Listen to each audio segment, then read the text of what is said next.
एक लड़की जिसे रिपोर्टर बनना था, उसे टिप मिलती है कि एक आदमी सीरियल किलर है। जब वो उसे इन्वेस्टिगेट करने के लिए गई तो उसी के प्यार में पड़ जाती है। और इसके पीछे राज क्या था, ये हम आज की हमारी मूवी स्कूप ये 2006 की एक रोमांटिक मिस्ट्री मूवी में देखेंगे। अगर आपको एक्सप्लेनेशन अच्छा लगता है तो प्लीज़ इसे लाइक और कमेंट जरूर कर दीजिएगा। बिना किसी देरी के एक्सप्लेनेशन स्टार्ट करते हैं। मूवी स्टार्ट होती है और एक रिपोर्टर का फ्यूनरल चल रहा था। इस रिपोर्टर का नाम था जो। उसके फ्रेंड उसके बारे में जब बात करते हैं तो कहते हैं कि जो कभी भी अपनी स्टोरी से पीछे नहीं हटता था। वॉर में भी एक बार हम मरने वाले थे तो एक आदमी को उसने पैसे दे दिए और हम सब लोग वहां से भाग कर आए थे। किसी भी न्यूज़ की स्टोरी हो हमेशा उसके पास ही फर्स्ट होती थी। उसने बहुत ही बड़े बड़े काम किए थे, सब लोग उसके लिए टोस्ट करते हैं। और इसके बाद हमें मरने के बाद जो दिखाया जाता है, सारे डेढ़ लोगों की सोल एक बोट में थी। जो इस बोट को चलाने वाले आदमी के पास गया और उसे भी पैसे देने की कोशिश करता है, पर किसी की भी सुनता नहीं। या उसे एक लड़की मिलती है जिससे वो बात करने लगता है। उसने उससे पूछा कि तुम्हारी डेथ कैसी हुई थी, तो जो कहता है कि मुझे ब्लड क्लॉट हुआ था। उस लड़की ने कहा कि मुझे लगता है कि मेरा मर्डर हुआ था। वो एक्चुअल में एक प्रिंस के बेटे के लिए काम करती थी जो एक बहुत ही बड़ा बिजनेसमैन था। उसका नाम है पीटर लिंच। जो ने पूछा कि तुम्हें ऐसा क्यों लगता है। उस लड़की ने कहा कि मेरा बॉस टैरो किलर के बारे में बहुत सारी इन्फॉर्मेशन निकल रहा था। पुलिस को उस किलर की एक कफलिंग मिली है, वही कफलिंग मेरे बॉस की भी मिसिंग थी। ये पता चलने के बाद मैं डर गई थी। मुझे लगा कि मुझे पुलिस को बता देना चाहिए, पर उससे पहले मैंने लॉयर को कॉल किया। फ़ोन पर बात करते वक्त मुझे क्लिक सुनाई दी, यानी कि कोई उसे सुन रहा था। उसके तुरंत बाद मैंने चाय ली और मेरी डेथ हो गई। शायद पीटर ने मेरी चाय में पॉइजन मिला दिया था। ये न्यूज़ जो को बहुत अच्छी लगी। उसने कहा कि अगर मैं जिंदा होता तो मेरे करियर के लिए एक बहुत ही बड़ा न्यूज़ होता।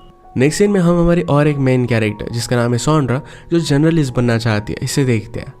वो एक होटल में एक डायरेक्टर की इंटरव्यू लेने के लिए आई हुई थी। डायरेक्टर उसे इंटरव्यू देने के लिए थोड़ा सा भी इंटरेस्टेड नहीं था, पर सैंड्रा उसके साथ उसकी बेडरूम में आने के लिए रेडी थी, तो ये बात वो मान जाता है। इन्होंने अलग अलग चीज़ों के बारे में बात की और फिर वो इंटीमेट हो गए, पर सैंड्रा को फिर भी इंटरव्यू मिली नहीं थी। वो इंटरव्यू के बारे में पूरी तरीके से भूल जाती है। अगले दिन वो अपने फ्रेंड को बताती है कि मैं ऐसी कैसी जर्नलिस्ट हूँ कि मैंने स्टोरी भी नहीं ली।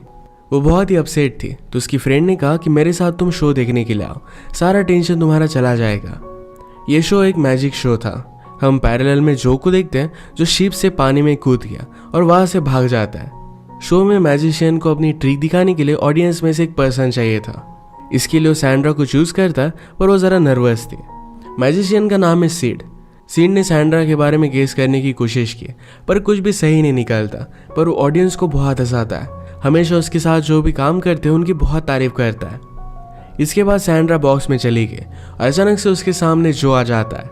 जो ने कहा कि क्या तुम जर्नलिस्ट हो, मैं उसे ही ढूंढना चाहता हूँ। वो खुद को इंट्रोड्यूस करता है और कहता है कि टैरेट किलर के बारे में मेरे पास बहुत बड़ी स्टोरी है। उसने पीटर लाइमन का नाम लिया, पर वो कुछ बता पाता इससे पहले वो गायब हो जाता है। ये सब सैंड्रा को बहुत ही अजीब लगा था। घर जाने के बाद इसके बारे में और भी वो इन्फॉर्मेशन निकलवाती है। जो के बारे में उसे पता चला कि वो बहुत ही बड़ा जर्नलिस्ट था और इसके बाद उसकी डेथ हो गई। उसने केस के बारे में इन्फॉर्मेशन निकलवाई और वो डिसाइड कर लेती कि इसे वो परस्यू करेगी। फिर से जो से मिलने के लिए उसे मैजिक करना पड़ेगा, तो सीड के पास आई। सीड को पहले लगता है कि सैंड्रा उस पर केस करने के लिए आई है। वह सैंड्रा उसे सारी सिचुएशन समझा देती है। उस पर थोड़ा सा भी बिलीव नहीं करता, पर सैंड्रा उसके पीछे पड़ गई थी, तो कहता है कि एक बार हम ट्राई कर देखते हैं। फिर से सैंड्रा बॉक्स के लेके जो को बुलाती है, पर कोई भी आता नहीं। थोड़ा टाइम गुजर गया तो सीड कहता है कि अब बाहर आ जाओ, अब यहाँ पर कोई भी नहीं है। जाते हुए अचानक से जो वापस आ जाता है। जो ने कहा कि पीटर लाइमन एक सीरियल किलर है, ये एक बहुत ही बड़ी स्टोरी होगी, इसके बारे में तुम्हें एविडेंस निकालने चाहिए। सैंड्रा ने कहा कि इसके बारे में हमें पुलिस को बताना चाहिए, पर जो कहता है कि पुलिस को पता चलने के बाद तुम्हारी स्टोरी नहीं रहेगी। पीटर को भी पता चल जाएगा और उसके बाद वो किलिंग बंद कर देगा, वो इससे बच सकेगा। तुम्हें एविडेंस लाने पड़ेंगे और एक अच्छी स्टोरी लिखनी पड़ेगी। जो के जाने के बाद सैंड्रा सेड से कहती कि अब तुम्हें मुझे हेल्प करनी पड़ेगी। सैंड्रा ने कहा कि एक सीरियल किलर है जो कभी भी किसी को भी मार सकता है, तुम्हें मेरी हेल्प करनी चाहिए। वो सीड को उसके साथ पीटर के ऑफिस के बाहर लेकर आए। उसने उसे देखा और उसका पीछा करते हैं। वो एक म्यूजियम में आए तो उन्हें पता चलता है कि वो आदमी पीटर है ही नहीं। सीड ने कहा कि तुम ऐसे उसे कैसे ढूंढ सकते हो, तुम्हें तो रियल है भी या नहीं वो भी पता नहीं है। अगले दिन सैंड्रा की फ्रेंड उसके पास है, कहती कि मेरे पास तुम्हारे लिए गुड न्यूज़ है। पीटर जिस क्लब में स्विमिंग करने के लिए जाता है वहीं पर मेरे फादर भी एक मेंबर है, तुम वहां पर उससे मिल सकती हो। सैंड्रा अपने साथ सीड को भी लेकर आई। सैंड्रा कहती कि पीटर हमसे बात क्यों करेगा, वो तो बहुत ही अमीर है और ये लोग अपने सर्कल से ही बात करते हैं। सिड ने कहा कि तुम बहुत ही ब्यूटीफुल हो, वो ऑफकोर्स तुमसे बात करेगा। स्विमिंग पूल में डूबने का नाटक करो और वो तुम्हें बचाने के लिए आएगा, नहीं आया तो तुम्हारे पेरेंट्स को मैं बता दूंगा। सैंड्रा ने प्रिटेंड किया और पीटर उसे बचा लेता है। सैंड्रा कहती कि मुझे क्रैम्प आ गया था। पीटर और वो एक दूसरे से इंट्रोड्यूस होते हैं और सैंड्रा ने कहा कि मैं एक एक्ट्रेस हूँ। इसी तरीके से बहुत सारे झूठ वो उसे बोल देती है। पीटर कहता है कि संडे पर मेरे घर पर एक पार्टी है, तुम अगर चाहो तो आ सकती हो। सैंड्रा पूछती कि क्या मेरे डैड भी मेरे साथ आ सकते हैं, हम दोनों यहाँ पर अकेले ही हैं। पीटर भी सीड से मिला और ये प्लान उनका फिक्स होता है। सीड ये सब करने के लिए डर रहा था। वो कहता है कि अगर मैं पकड़ा गया तो मुझे फिर से डिपोर्ट कर देंगे। सैंड्रा कहती कि इस केस को मैं जाने नहीं दे सकती, तो सीड भी उसकी हेल्प करने के लिए मान गया। पार्टी में आने के बाद सीड रीच होने का बहुत प्रिटेंड करता है। लोगों से उसने बहुत सारी अजीबोगरीब बातें की, पर उन्हें लगता है कि ये सिर्फ एक जोक है, तो इस वजह से उसे छोड़ देते हैं। बातों बातों में पीटर को पता चला कि सैंड्रा को भी म्यूजिक बहुत ही पसंद है। वो जब अकेले थे तो पीटर सैंड्रा को उसका गार्डन दिखाता है। उसने पूछा कि तुम्हारे ड्रीम्स क्या है। सैंड्रा कहती कि मुझे डांस करना और म्यूजियम्स विजिट करना बहुत अच्छा लगता है, मैं चाइनीज फूड भी बनाती हूँ। पीटर ने कहा कि अच्छे रेस्टोरेंट की लिस्ट में तुम्हें यहाँ की दे सकता हूँ, तुम जिस तरीके से बात करती हो मुझे बहुत ही अच्छा लगता है। पैरेलल में सीड पीटर के बेडरूम में घुस गया। उसका सारा सामान चेक करता है तो एक लेटर पर एक लड़की का नाम बार बार लिखा हुआ था। पीटर सैंड्रा से कहता है कि तुम बहुत ही ब्यूटीफुल लग रही हो। मैं पहले लव एट फर्स्ट साइट पर बिलीव नहीं करता था, पर तुम्हें देखने के बाद मुझे बिलीव होने लग गया है। उसे किस करने के लिए उसके पास आया, पर सैंड्रा उसे रोक लेती है। पार्टी के बाद सीड ने कहा कि मुझे पीटर के बेडरूम से इस लड़की का नाम मिला। सैंड्रा को इतना बड़ा एक क्लू नहीं लगता। अगले दिन एक पोकर गेम था जहां पर पीटर भी आने वाला था, तो सीड को भी इन्वाइट कर लेता है। गेम स्टार्ट हुआ और पीटर ने कॉल कर बताया कि आज मुझे ज़रा लेट हो जाएगा। बाद में इस गेम को ज्वाइन करता है। अगले दिन सैंड्रा को पता चला कि उस किलर ने और भी एक लड़की को मार डाला है। इसके बारे में सीड कहता है कि कल रात गेम में वो बहुत ही लेट आया था, उतने समय में वो किसी को भी मार सकता था। सैंड्रा कहती कि हमें उसके पास जाना पड़ेगा, उसके घर में जाकर और भी हमें जानकारी निकालनी पड़ेगी। सैंड्रा फिर पीटर को कॉल कर उसके साथ डेट पर जाती है। पीटर के घर पर उसने बहुत सारी पेंटिंग्स देखी, अलग अलग आर्ट बना हुआ था। वो कहती कि ये सब बहुत ही ब्यूटीफुल है। पीटर कहता है कि अगर तुम्हें ये पसंद आया तो नीचे मेरा सेफ है जहाँ पर बहुत सारी अच्छी चीज़ें हैं। सब एंटीक चीज़ों को उसने संभाल कर रखा था। वो कहता है कि इन चीज़ों की तरह तुम भी बहुत रोमांटिक हो। इसके बाद वो दोनों इंटीमेट हो गए। आज रात सेड अपना मैजिक शो कर रहा था, तो जो उसे फिर से मिलने के लिए आ जाता है। उसने कहा कि ये नंबर याद कर लो, ये सेफ का कॉम्बिनेशन था। पीटर सैंड्रा के लिए शैम्पेन लेने के लिए गया तो उसकी सारी चीज़ें वो चेक करती है। उसे एक लड़की का एल्बम मिला। पीटर देखकर कहता है कि मेरी मदर है। वो बहुत ही ब्यूटीफुल थी, पर उसके बहुत सारे अफेयर चलते थे। आज रात पीटर सैंड्रा को उसके साथ रुकने के लिए कहता है, पर सैंड्रा एक बहाना बनाकर वहाँ से चली जाती है। अगले दिन सैंड्रा सीड से मिलकर उसे बता रही थी कि उसे नहीं लगता कि पीटर कोई भी सीरियल किलर है। सीड कहता है कि तुम उसके जादू में मत आओ। कल रात जो ने उसे सेफ के कॉम्बिनेशन दिया था, इसके बारे में उसने उसे बताया। सैंड्रा कहती कि मैंने वहाँ पर कोई भी तिजोरी देखी नहीं, पर एक रूम था जिसका एक कॉम्बिनेशन हो सकता है। आज सैंड्रा के घर पर पीटर ने बहुत सारे फूल भेजे थे। इसमें उसके घर के एक पार्टी के लिए इनविटेशन था। सैंड्रा सीड को भी यहाँ पर लेकर आई, यानी कि और भी इन्वेस्टिगेशन कर पाए। बाथरूम जाने का बहाना बनाकर सीड नीचे आ गया और उस रूम को खोल लेता है। वो जब चेक कर रहा था तो एक आदमी को लगा कि रूम का डोर खुला है, तो इसे वो बंद कर लेता है। सीड अंदर ही फंस गया। बहुत टाइम हो गया तो सैंड्रा उसे ढूंढने के लिए आई। वो सेफ का कॉम्बिनेशन भी थोड़ा सा भूल चुका था। सैंड्रा ने ट्राई कर उसे बाहर निकाल लिया। सैंड्रा को ढूंढते हुए पीटर नीचे आ गया तो सैंड्रा कहती कि मैं मेरे फादर को एक टूर दे रही थी। पीटर सैंड्रा से कहता है कि प्लीज आज रात यहीं पर रुक जाओ। सैंड्रा उसे मना नहीं कर पाती। बीच रात में उठकर उस सेफ में वो चली गई। सब चीज़ों को इन्वेस्टिगेट करती है तो वहाँ पर उसे कार्ड का डेक मिला। सीरियल किलर हमेशा मर्डर के बाद एक कार्ड छोड़कर जाता था। ये बात सैंड्रा के लिए बहुत ही सरप्राइजिंग थी कि शायद पीटर सीरियल किलर हो सकता है।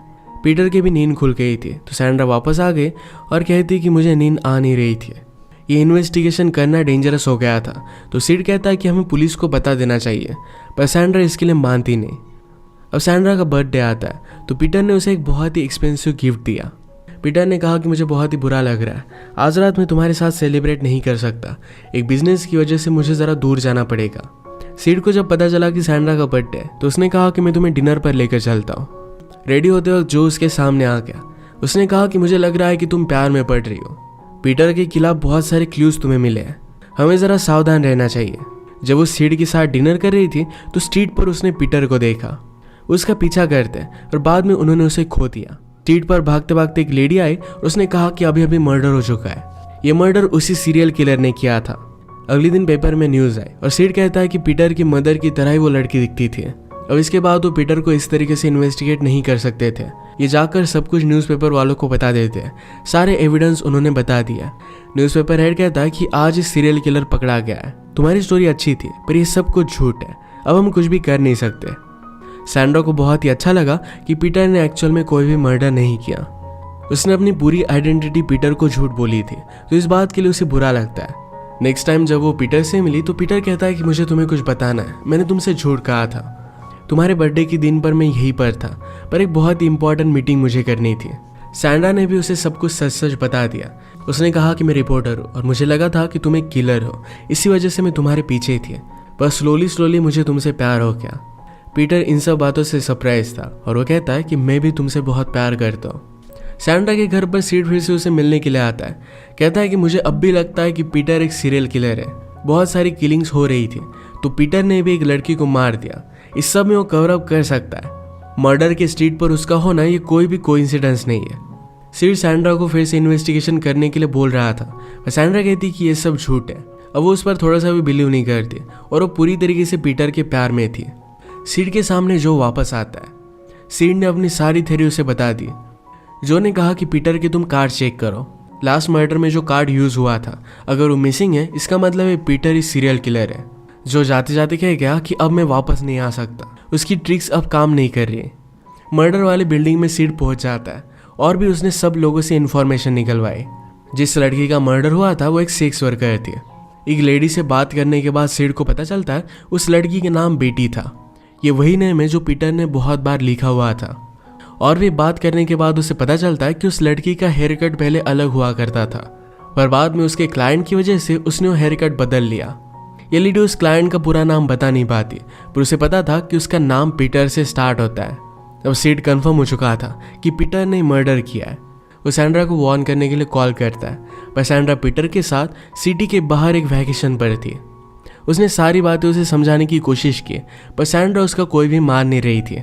पैरेलल में अलग फोन से पीटर सब कुछ सुन रहा था। सीड और भी प्रूफ निकालने के लिए पीटर के घर पर पहुंच गया। वहाँ की सर्वेंट से कहता है कि मेरी बेटी की ड्रेस ऊपर रह चुकी है, क्या तुम मेरे लिए ला सकते हो। ऊपर गई तो सीड नीचे लॉकर में आ गया। वहाँ एक हॉर्न के नीचे उसे एक चाबी मिलती है। ये चाबी लेकर वो निकल रहा था, पर सर्वेंट ने उसे उस रूम से बाहर निकलता हुआ देख लिया। वो इसके बारे में पीटर को कॉल कर देती है।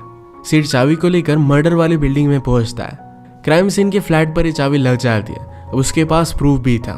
पीटर सैंड्रा को लेक पर लेकर गया। वो कहता है कि मुझे तुम्हारे साथ बहुत ही अच्छा लगता है। हम फर्स्ट टाइम मिले थे तो मैंने तुम्हें डूबने से बचाया था, अब मुझे तुम्हें डुबा कर मारना पड़ेगा। सैंड्रा डर गई। पीटर सारी चीज़ें के लिए कन्फेस करता है। उसने कहा कि बेटी के पास मैं हमेशा जाया करता था। पता चला कि मैं एक सक्सेसफुल बिजनेसमैन हूँ तो वो मुझे ब्लैकमेल करने लग गए। मैं कंटिन्यू नहीं कर सकता था। मुझे जब सीरियल किलर के बारे में पता चला तो मैंने उसकी सारी चीज़ें स्टडी की। उसी तरीके से मैंने बेटी को भी मार दिया। इसके बाद वो सैंड्रा को पानी में पुश कर देता है।